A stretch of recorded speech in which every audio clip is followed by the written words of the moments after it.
What's up, y'all? It's Truth Tiger, and I'm going to talk about childhood abandonment issues. And we all have childhood abandonment issues, whether we know it or not.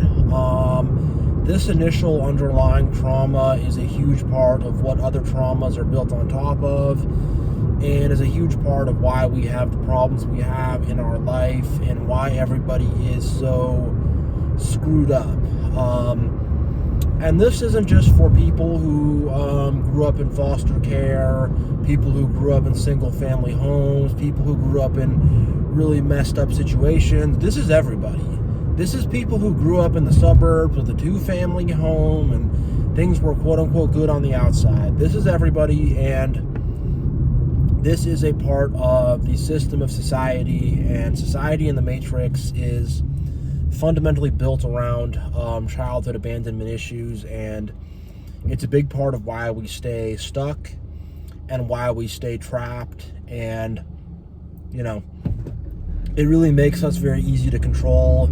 It makes us easy to manipulate, and it just makes us into the perfect little worker bees, the perfect little slaves, the perfect little whatever. But it makes us much less likely to be defiant or to think for ourselves or anything like that, because we are still trapped in this regressive state of a child. And when people talk about abandonment issues or childhood trauma or whatever, they will typically talk about the dad, they will talk about a lack of a father, they will talk about father issues, daddy issues, whatever you want to call it. I'm going to tell you guys, it does not start with the dad. It starts with the mom.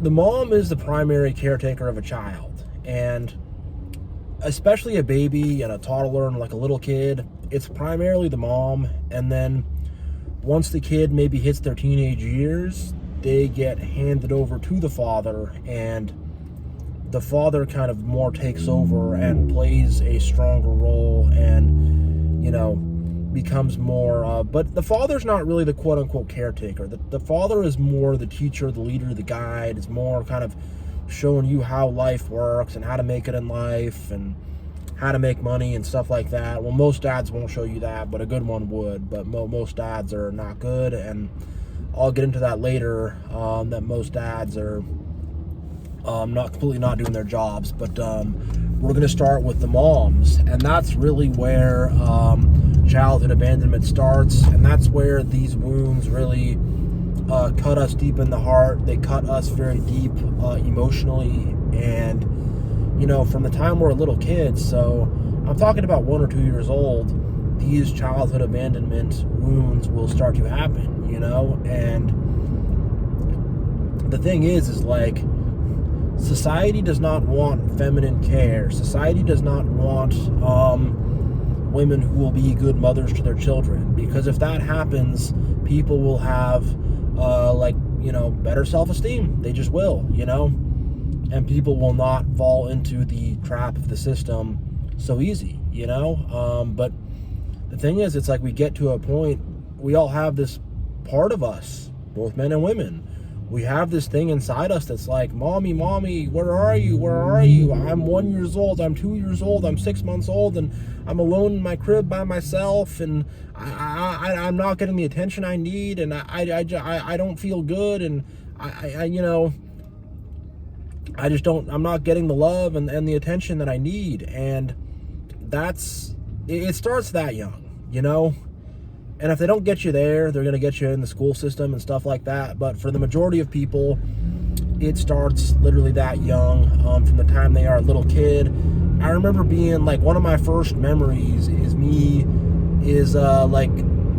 kind of crawling around, and my mom is inside her room, the door is closed, and I'm outside, and I'm really, really waiting for her, very, really anticipating and really like wanting to see her, and kind of this, almost like this, like I gotta see my mom, I gotta see mom kind of thing. And she's kind of in there, she doesn't want to have to deal with me, and she's more just like, I need time to myself, whatever, and that's my earliest memory. And it's almost like an addiction or something, because you're this little kid and it's like you don't really have self-control or anything like that, and you're just going to cry to try to get your mom's attention. And you know, a lot of kids are crying and stuff, and they're not getting the attention that they need. They're not getting the love that they need. They're not getting the care that they need. It's not there. It's not happening, you know? And it's just unfortunate, but that's just how the system kind of is. It's just, you're kind of in the family, and being in the family, it's not like having this loving family. It's more like you're just kind of born into this thing, and there's kind of these people, and it's more like having a job or something like that. And you got all these coworkers, and you don't really like them that much, but they're okay, sort of okay. Like, that's kind of how I felt about my family as a little kid. Like, they were more like coworkers, or it was more like I'm being processed at the DMV.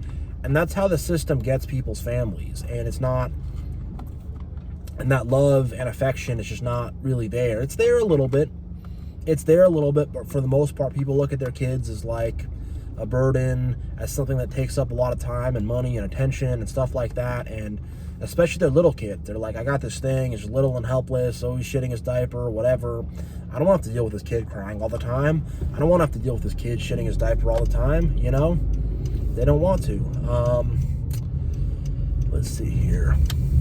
Geez, I got a little construction site here. Just give me a sec, guys. I'm kind of weaving through some cones, but yeah, like, and that's how most parents, and unfortunately most mothers, feel about their kids. You know, people might get mad at me for saying that, but that's kind of how it is. And kids will pick up on that energy.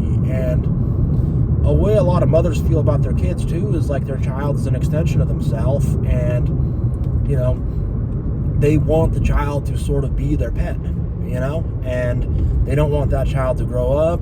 They don't want that child to think for themselves. They don't want anything like that. They just want them there, and that child is there to validate them and to give them attention. And when the kid's crying and being annoying, they don't like that, you know, but they want to take a picture with the kid. Oh, he's so cute. Oh, this, oh, that. They want to show off the kid to their friends and, you know, act like their kid's cuter than the other, you know, baby or whatever. But when it comes time to actually like making those sacrifices and just being there, you know, being there so your kid's not crying and feeling all distressed all the time, you know,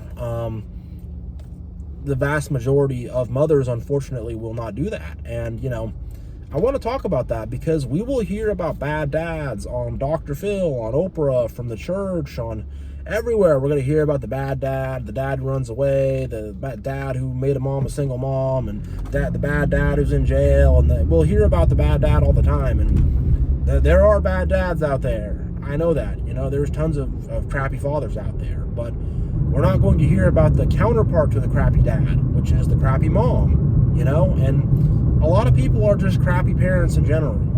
You know, like most families are dysfunctional. And that dysfunction is going to start, the effects of that dysfunction are going to start from the time someone is a little baby, from the time someone is a few months or a few weeks old. The effects of that dysfunction is going to be felt, you know? If you're a little baby and your parents are fighting in front of you and yelling at each other and acting crazy and stuff, and you're a little baby, you're absorbing all that, you know? And that's what happens. A lot of little babies are having that. If you're a little baby and you're just locked in your crib all day, you know, the cage and the prison of society starts there. It starts from being locked in that crib all day. I remember being a little kid in my crib, being like, I want to come out, I want to play, I want to mess around. And they're like, no, stay in your crib. We don't want you hanging around with us. You know, we don't want to have to deal with you. Being a little kid, again, these are memories coming back from when I'm maybe 1 or 2 years old. You know, these are like very these are very small figments I'm thinking of, but I'm just remembering myself being in that crib, being locked in that crib, not being able to get out, wanting to hang out with people. But they're like, no, we keep you locked in the crib because, you know, we don't want to have to spend time with you, you know? And one good point to make is now the society has moved toward women working and all this type of stuff. You know, now women are working and, you know, they don't have as much time for the kids now. Now that we have both parents working, and that's what we're going to have. You either in most households, either both parents are working, that's how I grew up, or the kid is being raised by a single mom who doesn't have the proper time or resources to put toward the kid. That's right now in society. those two things are happening. Either both parents are working, or the kid is being raised by a single mom. If you look at the numbers, look at the statistics, that is the vast majority. And with that setup, there just is not going to be enough time or attention, given to that kid as a little kid. The time is not going to be there because mom is gone, dad is gone. Nobody will really have time for that kid. And they're just kind of hoping the kid just kind of grows up. They're not trying to really love or nurture the kid, It's like, let's say I have a garden. I just kind of plant some tree out there. I don't really water it. I don't really, do much to it. And it grows, and it's not like great, but it's still it's still there. It's not the best, but it's got some weeds on it. It's got some problems, but that plant is still kind of there. That's kind of what it's like. And that's how most people kind of do it. That's how most people rock with it. Is just kind of like, just make sure the kid doesn't die, make sure the kid is alive, and that's fine. And in terms of the kid's emotional state and stuff like that, they don't care. And I can say this for myself also. I'm the youngest, but when I came into my house, it was jealousy. Most of my siblings hated me from the time I was a little kid. Bottom line, And people were very jealous, and my parents idealized me as a little kid and got the other kids to hate me and have all this jealousy and all this problems and all this stuff. And, and then I'm 1 year old. I do not remember this, but they give me all these presents. And then my brother, who is kind of a middle child and not getting enough attention, gets jealous. They decide to give my presents to him. And basically that first betrayal starts. That first stab in the back from my own caretakers, from my own parents, And that's what happens, You're kind of like, it happens that young, It happens that young where you're like, why do you guys stab me in the back, And it's like you're coming into a hostile environment, You're coming into an emotional war zone. And my story's not as bad as other people's stories.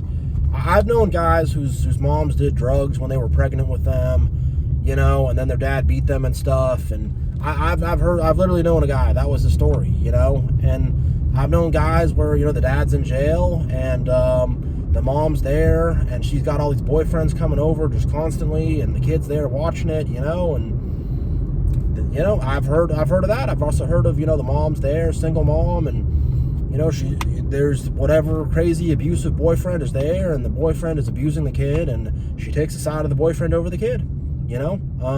These are common stories, So it gets worse and worse, and I read in my comment section and stuff like that. Like, I know how bad it is in people's homes and how bad it is with people growing up, I really do. And I want to get back more to the bad moms and to talk about that topic, because it's a topic that, like I said before, people just don't talk about in our society, It's like off limits, but when you look around, you see it everywhere. You see it everywhere. And look, a lot of it comes back down to narcissism. And there are as many female narcissists as there are male narcissists, and as many toxic, I mean, people are going to be mad at me for saying this, but I would say there are more toxic women and more emotionally unstable women. And look, women with mental health issues, like, that's actually documented, that there's more women who are mentally unwell than men, and are at least medicated and stuff, and that's documented. So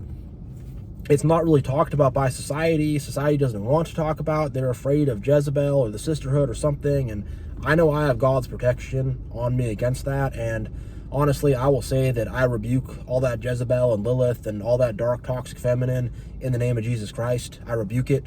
I stand on goodness. They are with Satan, But again, there are a lot of very toxic, narcissistic moms and bad moms. And I know my mom was one of them. And,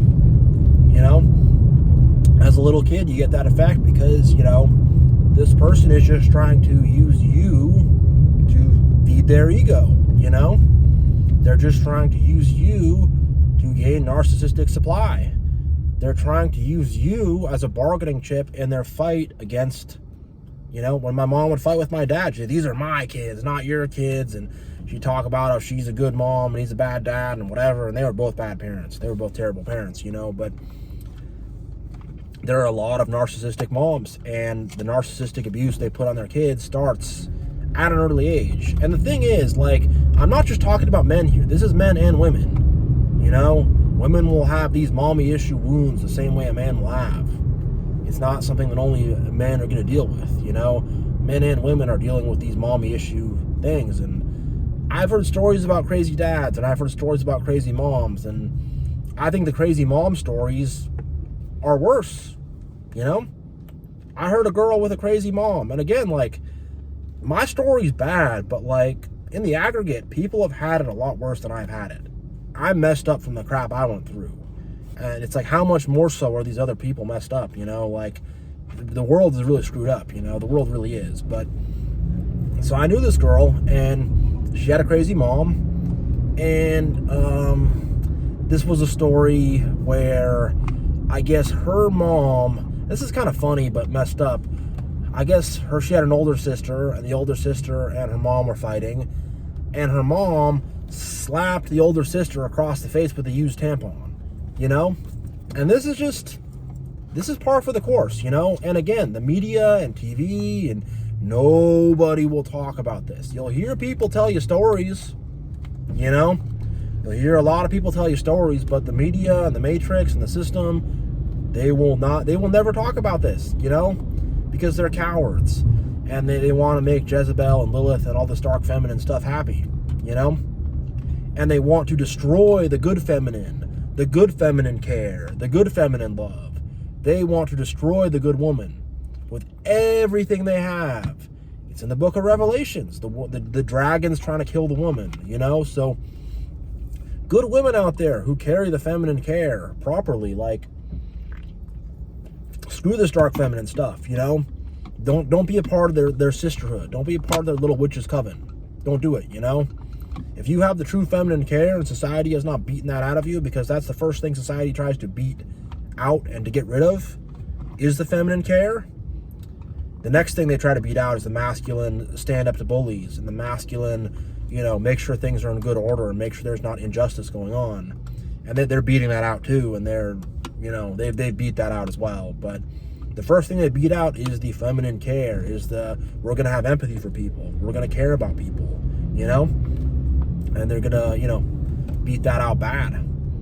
But yeah, like, and that's being replaced with the dark feminine, which is about control and manipulation and smothering people and being a nanny who's watching everybody's little detail and being up on everybody's little thing and using all this guilt and shame and stuff like that, you know? But, you know, the real feminine care is out there. It exists, you know? It's not been defeated, but you're not going to find it in society or in the matrix. And unfortunately, most women, you will not find it at all. It's been beaten out of them. It's been taken out of them. They don't even know what it is. You carry some of that as a man too, you know? You do. But again, it's that true feminine care has been utterly beaten out of society. Utterly beaten out of society a long time ago. And now we're starting to see the masculine stand up to bullies, make sure things are decent and in order. Now we're seeing that beaten out of society, and that's being beaten out too, you know? It really is. And we're just being dehumanized as much as possible. They don't want us to be men or women. They want us just to be objects, you know? That's what the Matrix wants, is to just turn us into objects and numbers, and to any conception of anything that makes us human, they just want to destroy it, you know? They do, and they're very smart about how they go about doing this. They're very clever. They have a lot of long-term planning and long-term thinking, and, you know, they've been planning this stuff for generations and generations, you know? And we are seeing the aggregate of it. We are, you know? And yeah, and going back to bad moms and stuff, you know, like, a lot of moms are bad moms, you know, people don't talk about it. And the only show I've ever seen on TV that shows the mom being a bad mom and the mom not always being, you know, ethical or doing the right stuff is Malcolm in the Middle. That's the only show I know that actually, you know, shows the mom and, like, the dad's kind of whipped and passive. And, you know, if you watch that show, Malcolm in the Middle, that's what most families are really like. That's what's really going on, you know? That show actually told the truth, but, you know, the kids are super out of control, you know? And that's what's actually going on in society, you know? But what TV will show you is Marge Simpson, and Homer's this big idiot, but she just puts it on her back and puts it on her shoulder and, you know, puts up with all his stuff. And that happens, but that's not really what's happening by and large, you know? And yeah, so I mean, getting off of the bad moms and all that stuff, you know, you have like the school system and education and all that stuff. Then you go in there and you're left alone in this school and this place, and you feel miserable and you feel abandoned and you feel lost, and you're only 5 or 6 years old. You're very young, and you just feel like you're thrown out on your own, you know? So even if you did get feminine care from your mom at home, which the vast majority of people did not, once you go into the school system, it's going to be beaten out of you, you know, and you're going to be made into an object and made into a number, and you're going to feel very abandoned and thrown out at sea, you know? I would say I first felt abandoned when I was a very little kid, you know? And my parents would do weird stuff, you know? I remember my mom would joke, oh, CPS is going to take you away, ha, ha, ha. And I remember being very concerned and very nervous about that and feeling, you know, shook up about that. Oh, I was just kidding, you know? And I remember my dad's giving me a shoulder back ride and then dangles me off the freaking banister, and whoops, almost dropped you, hey, you know? And this stuff happens at an early age, you know, and you feel like, I can't trust these people. These people are weirdos, you know? And that's how I felt about both my parents. From the time I was like 2 years old, I'm like, who the heck are these weirdo people? You know, it's like you go into work and you got some boss and he's some total weirdo, you know? It's that same kind of feeling. It's like having a boss at work. These are not my people that I love. I'm just gonna say it, like, I don't love those people, you know? They didn't do what they were supposed to do, and it's hard for, it's more like just a bind, you know?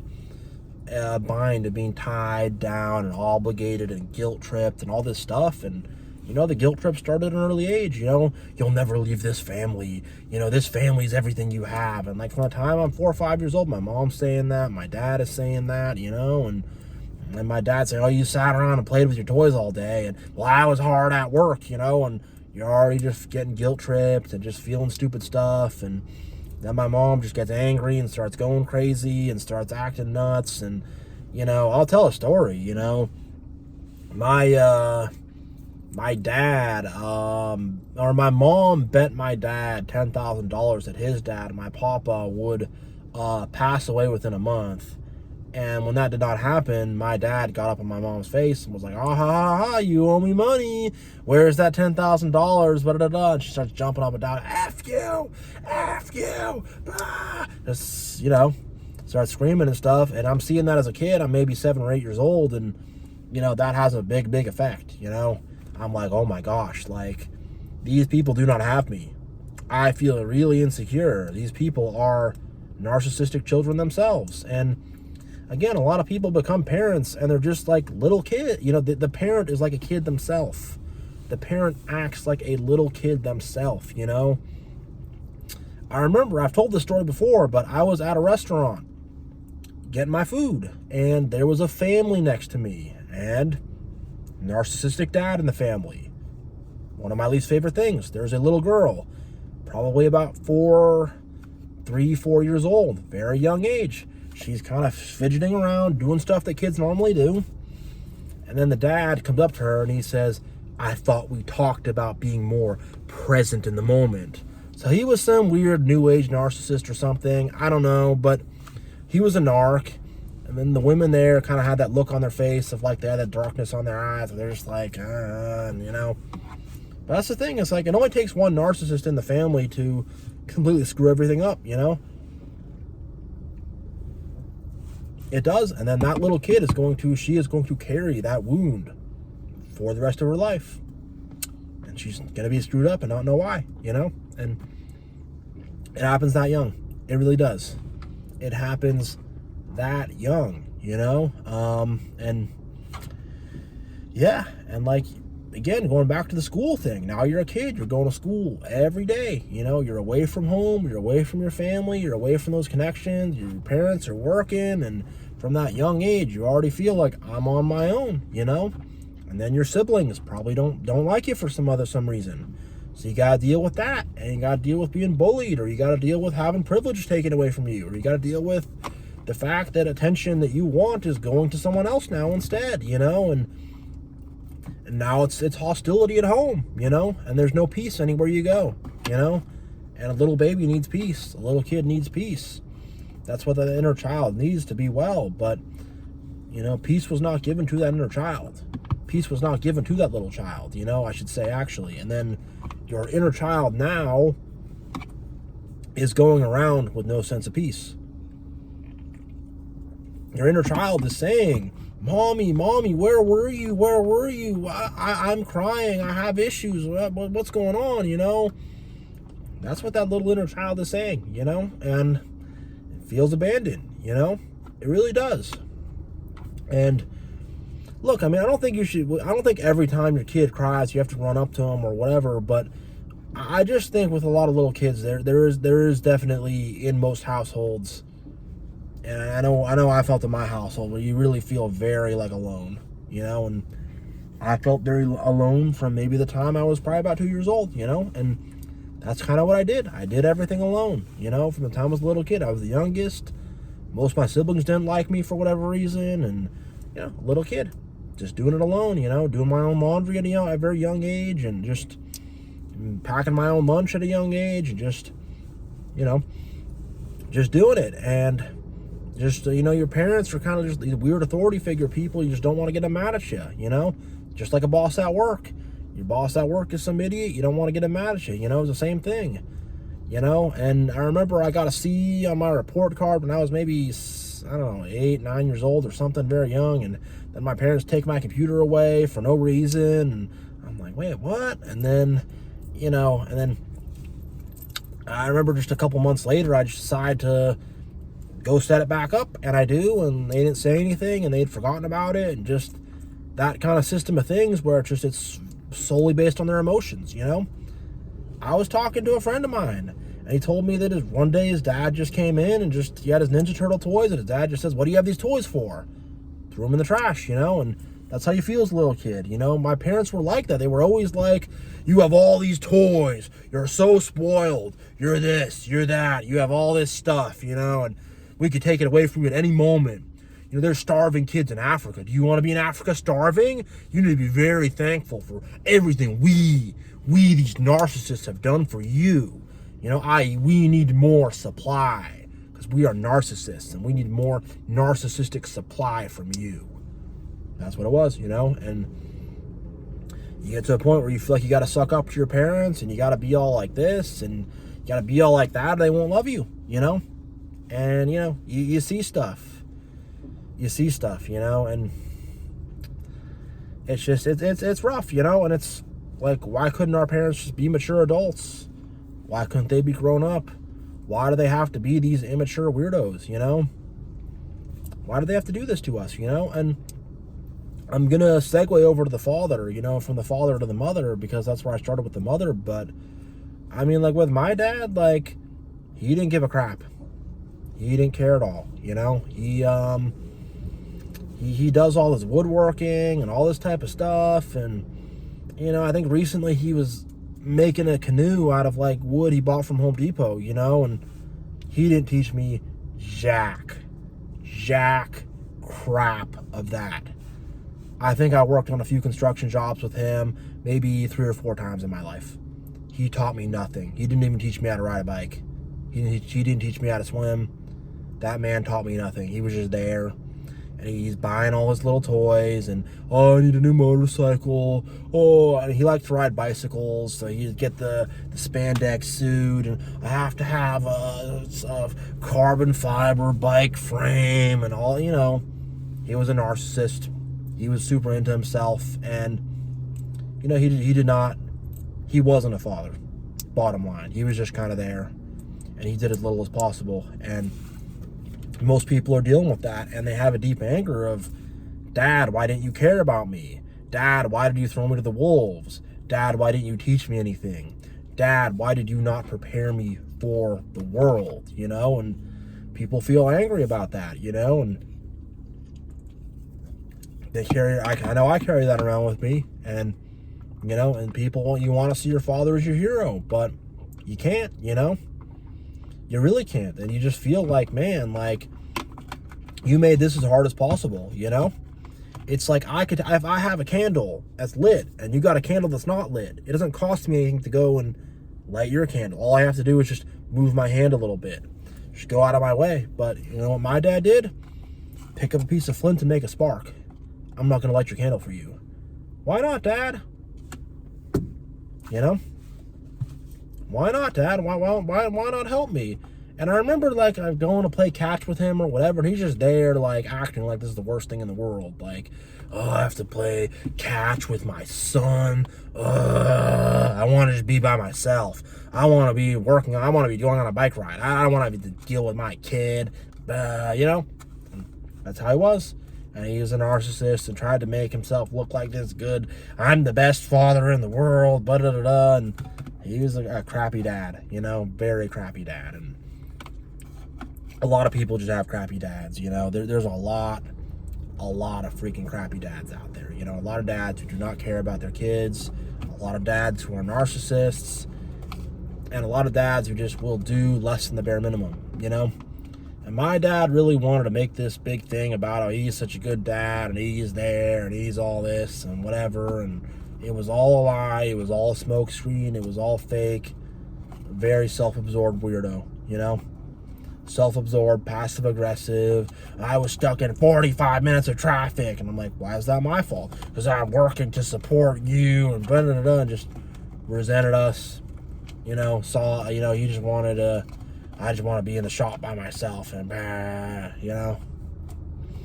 And you know, he always made you feel like you were some kind of weight on his shoulders, or how dare he have to lead a family and, you know, raise kids and stuff. You know, how dare I have to do that, you know? F that shit. F that, you know? That's ridiculousness, and I don't want to get too into my personal stuff too much. I'll unpack some of my stuff with my dad in another video, but I want to kind of finish this up, though, before I run on too long. But it's everybody, we're all going around with these deep hurts, you know? We have these deep hurts of abandonment, and like I said before, like, you have to dig really deep. It starts with the mother. I'm telling you guys. And then once you get to the father, it just gets worse, you know? It starts out bad from the mother who abandons, then it gets worse from the father who abandons. And then you're like, who's watching me? Who's caring about me? And in my case, my mom viewed me as an extension of herself. Very smothering, controlling, you know, never wanted me to leave the house, stuff like that. And you know, just as a little kid, it was just like, she didn't want me to be a little kid. She wanted me to grow up already so I could be her little friend, be her little buddy. But when I was a little kid, it's like, you're little, you're just pooping, I don't have to deal with this, you know. That's what it was like, you know. And it was just, I want you to look cute in the picture, and we'll take the picture, but mommy's tired, and I'm gonna just put you outside my door and close the door and leave you out there for a few hours, and you know, yeah, you're just gonna sit there by yourself, and other siblings don't want to have nothing to do with you, despite the fact that, and so it's like, people don't want to have to raise a little baby, you know. There's an idea of, like, they have the baby, they think it's cute at first, and they're like, oh man, after this baby is helpless. They don't like that. They hate that, you know, because narcissists are about domination and power and all this kind of crap. And when you have something that's powerless, they have contempt for it, you know. They do. And a lot of these mothers are looking at their helpless little baby and being like, all you do is shit your pants, you know. All you do is need me. That's all you do, you know. And they get off on the power and stuff like that, and the idea that, oh, this king needs me, he's not gonna survive without me, you know. They get off on that power and stuff. But when you're a little kid, you're crying, you're like, please, mommy, I need you. And that's how most people are on the inside, you know. And then society and the government just takes right advantage of that. They say, because they know, the people who really run the world know that is the baseline mentality of most people. Mommy. They know that that's the baseline mentality. And then, you know, and they know that, and they take right advantage. They say, oh, well, we'll, you know, and it's like, your self-esteem is just not good at that point. You feel very unloved. You feel unworthy. You just feel like a burden. You feel like crap about yourself. So you're not going to stand up for yourself, you know? You know, you just feel like you suck. And that's men and women. And it starts that young, you know? It really does. For people who had good moms, once they go to the school system, that will set in, you know? Once they end up in the school system, that kind of thing will set in. And the thing is, it's like most of these families are like farms. They're like prisons, you know? And there are people I know who've had good moms and stuff, but just the house is so chaotic, and there's all these kids running around and all this craziness happening, and it just seems like the family is the matrix, you know? And you're a number already. And you're just some kid running around, and you're not, you know, you're just not even anybody, you know? You're not even a person, it feels like, you know? And that's really how it feels. And then it's just like you're a kid, and there's always something you're doing wrong, and there's always some way you're going to get in trouble, and there's always some way the adults are going to be ashamed of you. And, you know, I remember just feeling like that as a little kid. Like, I just felt like I was so in the way. I was such a burden. I was just taking up everybody's space, taking up everybody's time, and I'm just there, and I'm not contributing, and I'm just, you know, eating, sleeping, and pooping. And I really had that feeling put on me very strongly, and people really, it's like I was a helpless baby, and they resented me for it, you know? And it's not just the mother, it's everybody. But there is this idea of like, this is a helpless little baby, and we resent him for that. How could he just be here using up the resources, you know? And this is a deep dive. And some people will watch this and they'll go, I don't know what you're talking about, whatever. But really, that feeling is like a little baby. It's like we were made to feel very invalidated, and like we didn't matter, and like we were just there at a very, very, very young age. And then it's like, as you get older, you're just trying to like make up for that. You're always trying to like prove yourself, you know? And the truth is, it's like you can't go back and fix that. You can't go back and change that. It's already done. It's already happened. You know, a baby is helpless, and that's fine, you know? That's totally fine, and they'll grow up and they'll start to learn how to do things and figure things out and get things going. But I also really feel like narcissists kind of hate babies because the baby gets a lot of attention, and that attention gets taken away from the narcissist. And I don't know, this is kind of complicated, but I really feel like the narcissist will like use their kid as a prop to get attention. But once I'm kind of jumbling my words there, I'm jumbling my thoughts there a bit, but it's almost like the narcissist is like a little baby themselves, and they view their own child as like a rival. Or that's kind of how I felt with my mom. I don't know, I kind of felt like sometimes I was just the cutest little baby, whatever, and other times it's like I'm just there. And this is gonna sound weird, but I really feel like my family tried to deceive me as much as possible.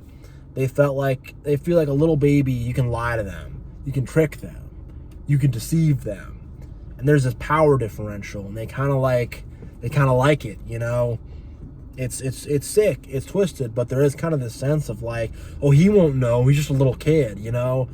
And I remember being a little kid and being with my, it's probably around 4 years old at this point, but I remember we were at a restaurant, and I'm the youngest, and all my older siblings have sodas, and I do not have a soda. I don't know what a soda is, but they all got them, but I didn't get one.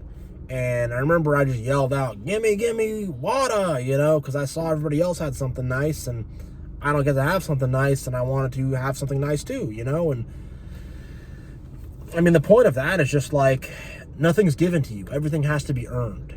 And how can a baby earn something? A baby cannot earn something. But that's how it is. Everything has to be earned. You're not going to get anything if you don't ask for it. Well, I'm too young. I don't know how to ask. Well, you're not going to get it, you know? Nope, you're not going to get it. And it's really twisted. It's really messed up. But they all kind of got off on that. And they all kind of got this weird feeling of power, you know? And I know I'm ranting and I know I'm rambling, but It was like that, you know, it was like that. It was like, there's this little helpless baby and he can't do anything. So we're going to kind of drag him a bit and we're going to let him know that we're in charge. You know, it's just something weird like that, you know. Very weird. It's like that dad I talked about earlier who was like being all passive aggressive with his little daughter, you know. It's like that, you know. Maybe not exactly like that, but it's kind of like they know you're in this weak state and they know you can't do much and they want to get in as much damage as they can. You know, they want to throw as much weird little psychological barbs as they can. You know, they want, oh, he's a little baby, he's dumb, he doesn't know anything, or he's just a dumb little kid. They really want to hit you with as much of that as possible when they can get it in, and do as much sneaky psychological damage as they can to you, which they probably would not be able to do to you when you're an adult, but when you're a kid, they try to get it in, you know? They try, and the narcissist will try to get in that type of damage. You know, I talk about my dad dangling me off the banister. You know, that's going to have effects on me now.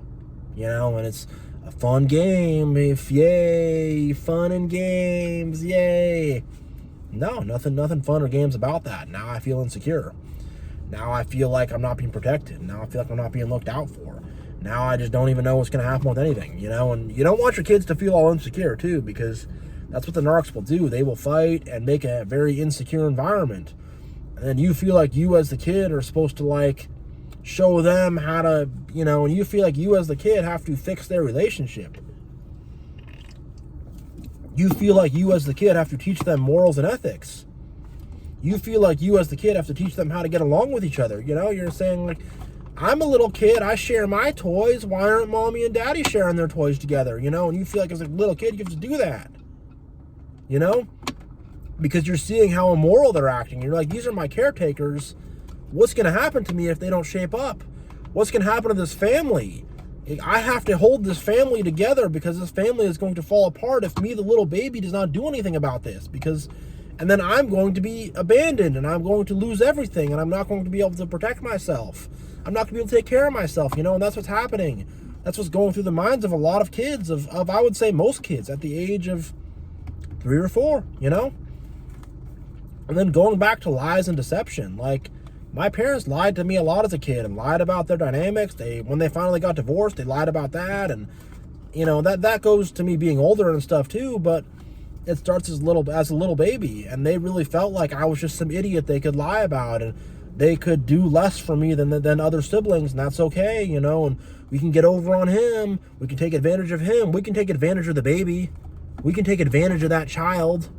You know, we can get over on him. We can sell him short on something. We can lie to him a little bit. We can mess with him. He's a baby. You won't know, you know? And I can't think of any specific examples, but I really felt that energy and that vibe around me when I was a little kid, and I really felt like I would be left out and excluded from things within my own family. And, you know, my parents and all the siblings would go somewhere, and then I go, why wasn't I invited? Oh, we tried to tell you, but you were taking a nap, and, you know, some stuff like that, you know, and you just wouldn't wake up. So, you know, just stuff where I knew they were lying. You know, I knew they were just making up a story, or you were reading your book, and you were so into it, and we didn't want to disturb you. You were having a really good time by yourself, so we all went without you, and but it's fine. You had a better time by yourself anyways, you know. And they would do stuff like that constantly, you know. And again, it's hard to remember this stuff or really put into reference, but they're playing weird manipulation games and weird power games with a little kid.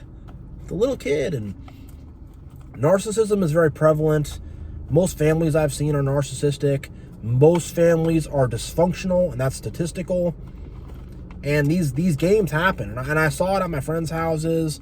I saw it with a lot of other stuff. I saw it with a lot of kids who are the oldest, and now they have to raise the other siblings, and they don't have any time to be a kid, and they have a lot of hard expectations on them from the time they are 3 or 4 years old. Is, why don't you unload the dishwasher? We need you to help out more. You didn't clean up. You know, and it's like, this kid's 3 or 4 years old, and I don't know what you're expecting them to do, you know? There's not much they're going to really be able to get done at that age. You can give them a little handy vac or give them one of the little desk vacuums and have them vacuum up the desk, but it's more just teaching them than it is, you know, than it is actually them cleaning at that age, you know? And that goes back to another thing, is like, nothing was taught to me. I was expected to just figure everything out myself. And again, they easily could have showed me things. They easily could have taught me things. Very, very easily they could have. But they just chose not to. They chose to completely not care, be apathetic, and just take as little part of my life as possible. They never taught me how to ride a bike. Like, let that sink in. My own parents did not teach me how to ride a bike because nobody cared. Nobody gave a crap. And now I, at 30 years old, nearly 31 in a couple weeks, am going around in life. There is a part of me that is like this little kid of, Dad, why didn't you teach me how to ride a bike? Or, Mom, why do you leave me alone all that time? You know, and, or, you know, all this stuff. And, well, Mom, why were you so manipulative and playing all these games? And Dad, why were you manipulative and playing all these games? I was a little baby. Why were you guys doing that to me? You know, and how come you guys didn't love me? Was I not good enough? Well, how come I was unloved? Why did this happen? You know, like, and really, I think, like, I fidget a lot. I smoke sometimes. I do some stuff like that. I really think it's this maternal sort of like thing a little kid does when they're with their mom, you know, but now you're trying to, you know, suck on the pacifier of a cigarette, suck on the pacifier of, I don't know, whatever. But I really think people are now going around like that. And I do fidget a lot and stuff, I believe, is because it's like, I didn't feel that sense of love and warmth as a child, you know. I just kind of felt like I was left out in the cold by myself at a very young age, you know, and that's how most people feel. And most people are not able to conceptualize that or have knowledge of that or know about that, but that's how I feel. Like, very, very left in the cold at this young age. And again, like I talked about earlier, other people have had this worse. My story is actually a quote-unquote good story. Other people's stories of moms on drugs, leaves them with dad, dad beats the kid. I've seen a lot of stuff. I've seen women who were very irresponsible and sleep, you know, having all kind of crazy boyfriends and all crazy stuff, and they got their kid there, and nobody gives a crap about that kid, you know. And a lot of kids are growing up like that. Even people who live with, you know, both their parents and stuff. Most parents view their kids as a burden. Most parents view their kids as just some other chore they have to take care of. Most parents view their kids as chores. And they view their kids as something that's going to boost their ego, that's going to give them supply, that's going to give them attention. Most parents are trying to get attention from their children. And that should be vice versa, you know? And then what do these parents do? They just outright abandon their kids. They buy their kids off with toys and stuff like that. That's what I got. My dad would make a big deal about how he's buying me some toy or buying me some comic book or something, and I'm the luckiest, most fortunate kid alive, and there's all these starving kids in Africa, and I really won the lottery having him as a dad, you know? Man. I don't want to say this, but, like, I kind of hate my dad, man.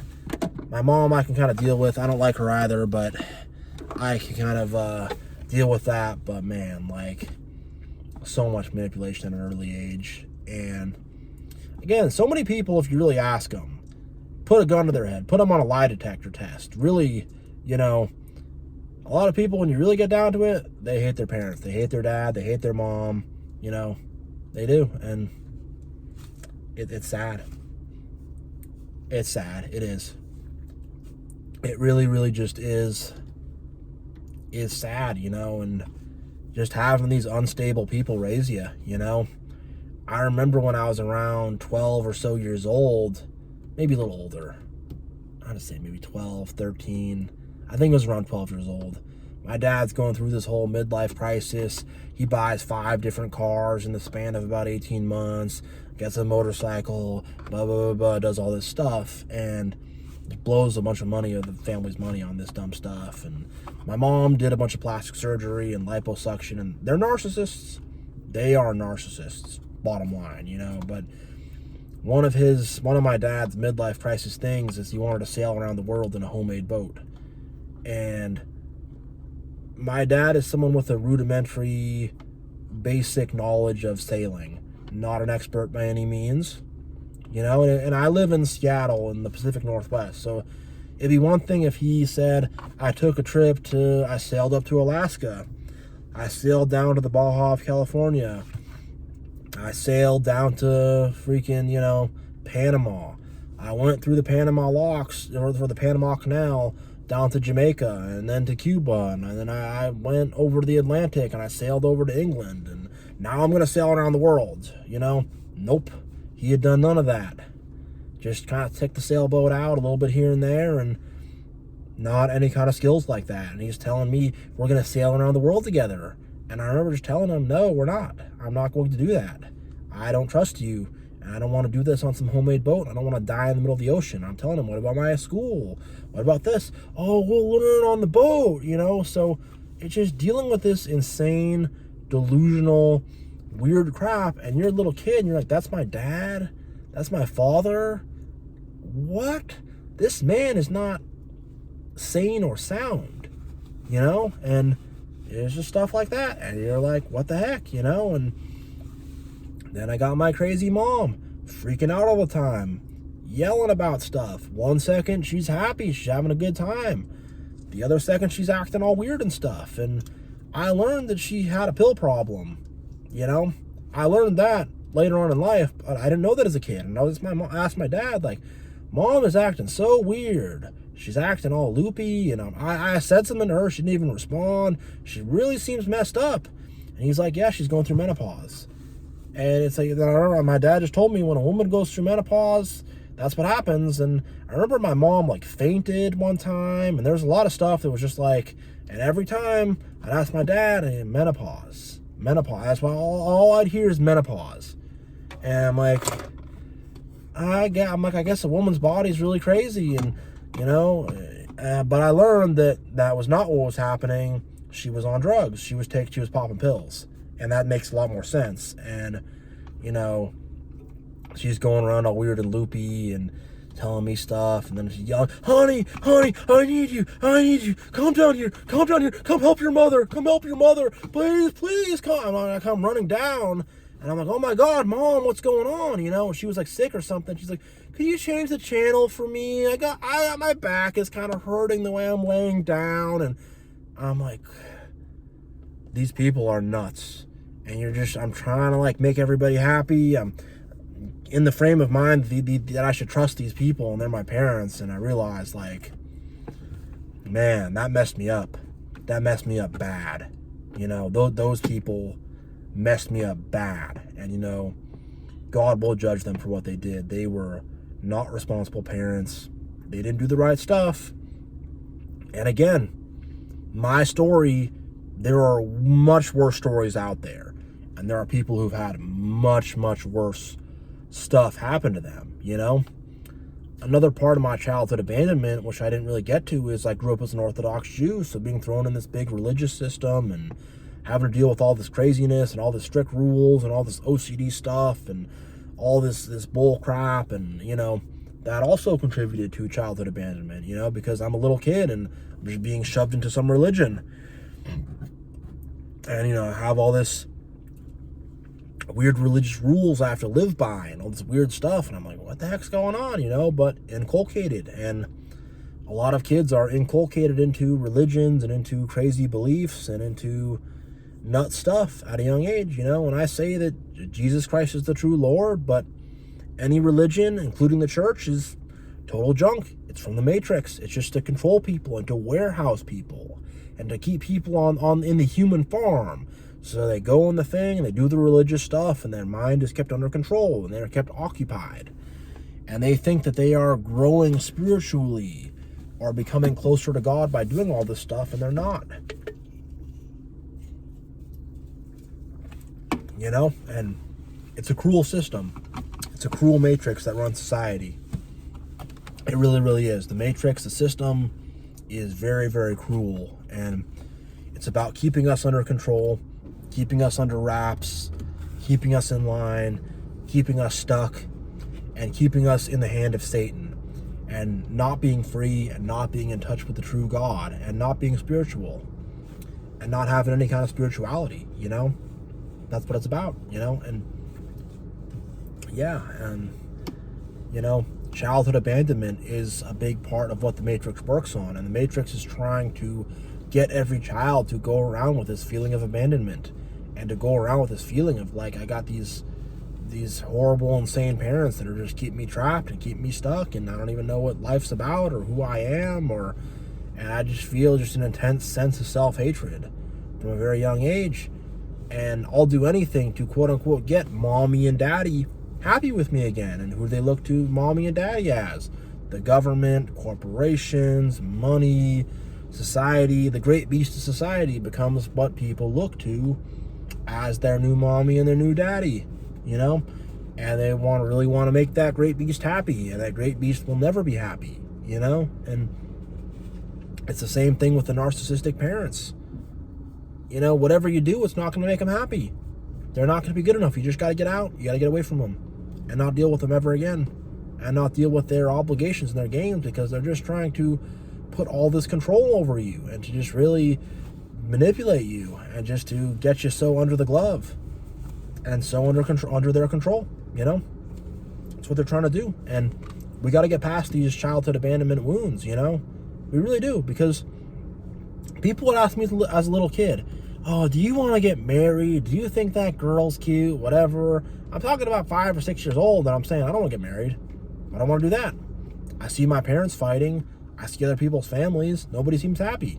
And I'm telling them, I'm not going to get married. And I remember kind of laughing at them as a little kid, like, oh, you'll get older and you'll want to and stuff like that. But again, that little inner child in me is like really resisting and saying, I don't want to get married. I don't want a relationship. I just want to be by myself, and I don't want to be a part of that, you know? And this is just going to hurt me, you know, because of what I've seen.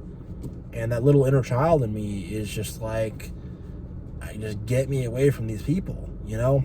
That little inner child is like, why didn't they love me? That little inner child is like, I need to find mommy and daddy somewhere. I need to find some people who love me and care about me, because these people don't, you know?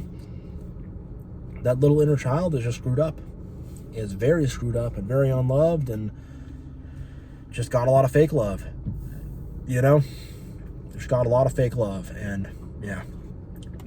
All right. I'm really going on a long time here. Probably gonna end it here, but yeah, I love you all. God bless you all. Peace and blessings, love, kindness, you know, for real. It's much love from the Truth Tiger to all of you, and I really appreciate everybody's viewership. So I will see you all next time.